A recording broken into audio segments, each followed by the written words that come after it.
Hello guys, welcome back to my YouTube channel. This is Ray Marino, and for today's vlog, nandito ako ngayon sa Butchart Garden dito sa Victoria Island or sa Vancouver Island. So tara, samahan nyo ako, mamamasyal tayo. Let's go!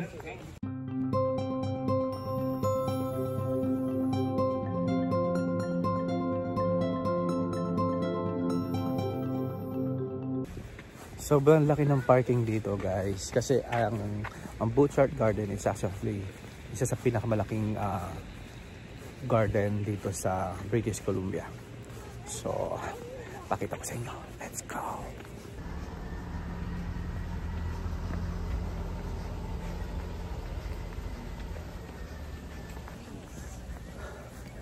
So, nandito na kami.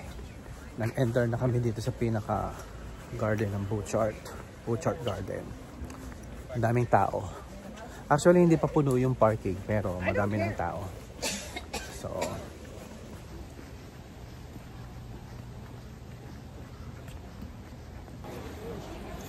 So, yan. May coffee shop dito. Kung gusto nyo magkape, bumili ng drinks. Tapos, souvenir shop na andyan sa kabila. Tapos, ayan. Lalakad-lakad lang ulit tayo. So, medyo malamig. So, maya-maya pupunta ako dito sa coffee shop. Magkakape ako. At gusto ko na ng kape. Ito ko inaantok. Anong oras kami pumasok dito? Or umalis? Alas 6. Ngayon ay alas 10 na. So, hindi pa ako nagkakape.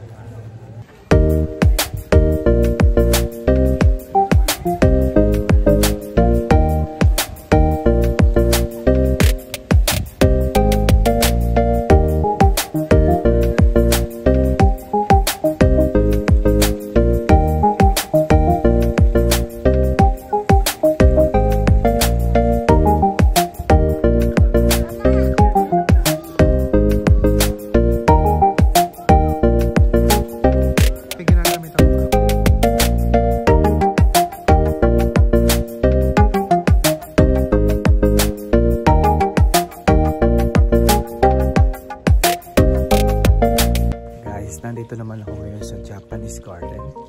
Super nice. Ang ganda. Pakita ko sa inyo. Wait.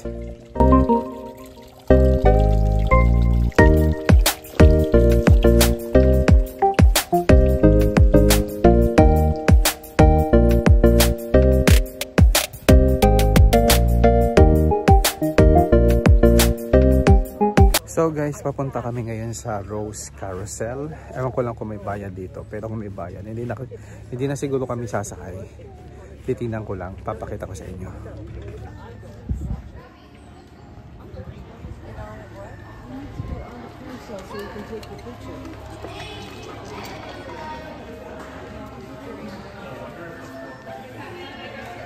Guys, nandito kami sa Rose Carousel.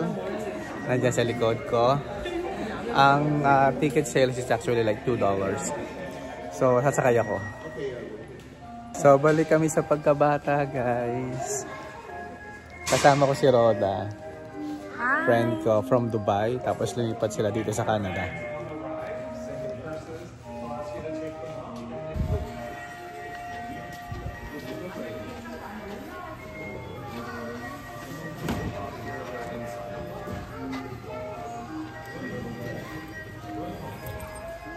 Tara dito, Rod. Ah, okay.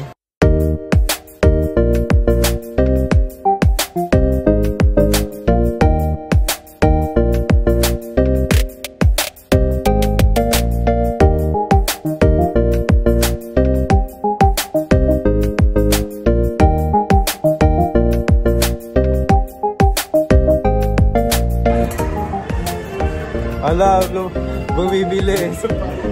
Ang bilis pala nito. Naliliyo na ako. Nag-enjoy ka ba ta?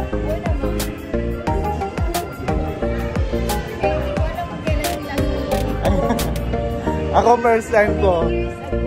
First time ko to.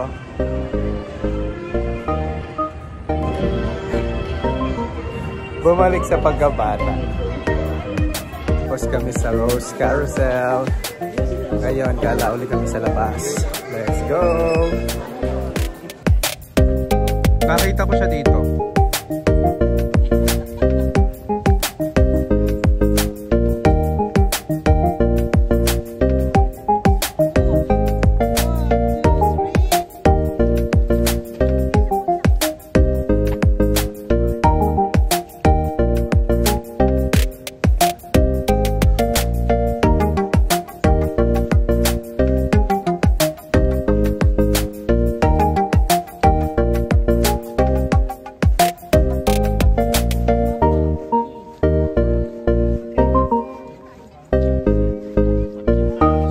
guys, papunta naman kami ngayon sa Japanese Garden.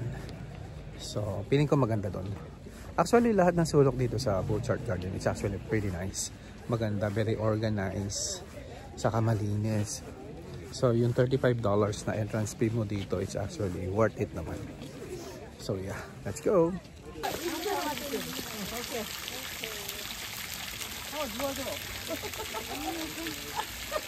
So guys, nandito naman ako sa Dragon Fountain.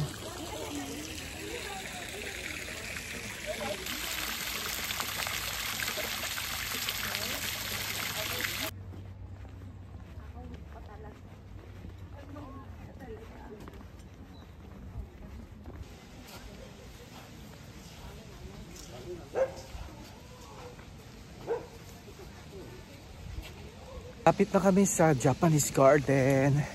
Actually, yun isa sa pinaka gusto kong makita dito. Kasi maganda talaga yung Japanese Garden.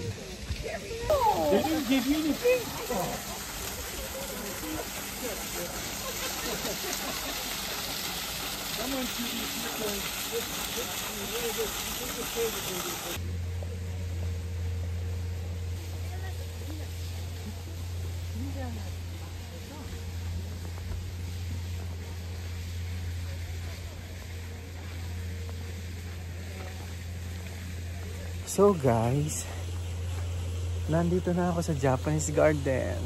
Actually, paborito ko talaga ang Japan. So ayan o, nung pumunta ako sa Japan, parang ganyan. Yung mga puno, parang mga bonsai lang yung style. Super ganda. So tara, pasyal-pasyal tayo. Oh, very Japanese talaga siya. Ang ganda oh. Ganito talaga yung Japan, friend. Oo nga, kasi ikaw you've been there. Grabe, ang ganda.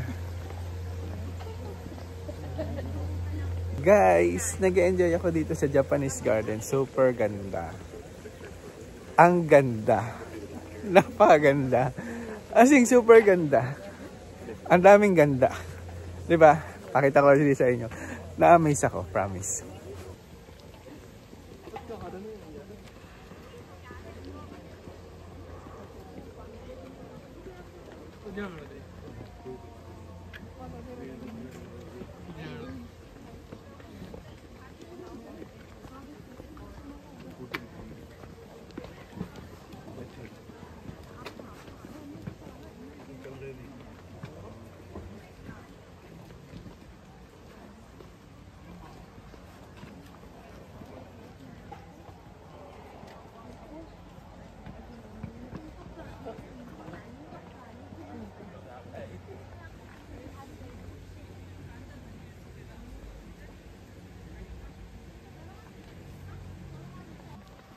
Kaya na-appreciate ko talaga itong mga. Tayo ka dyan, eh. Okay, isang mabilis. 1, 2, bagal. Kasi sa gitna ng bato. Oo, init ka dyan.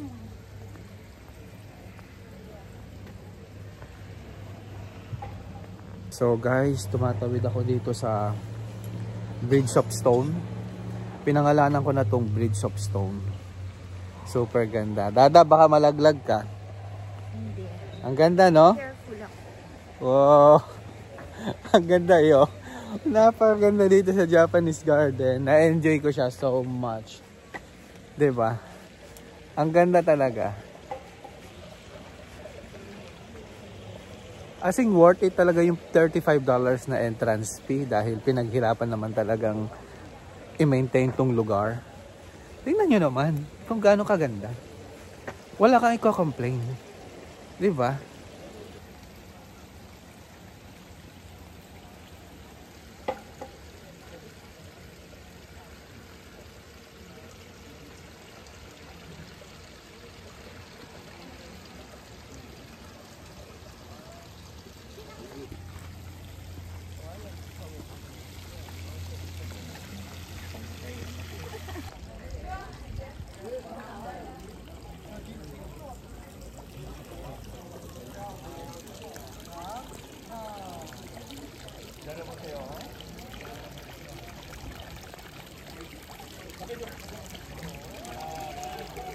So actually, itong nasa likod kong building, it's a restaurant. So Italian restaurant. So gelateria. So mostly ice cream dito sa side na to. Tapos dito sa side na to naman is yung restaurant. Kung gusto nyo kumain ng pasta, ng Italian food, then you can actually go to this restaurant.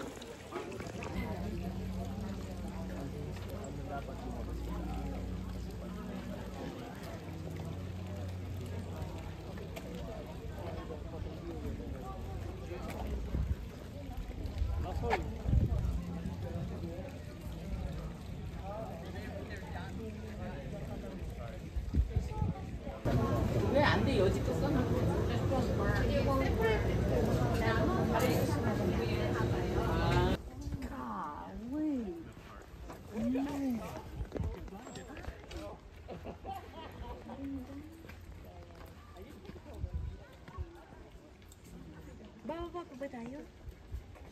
Kahit hindi na.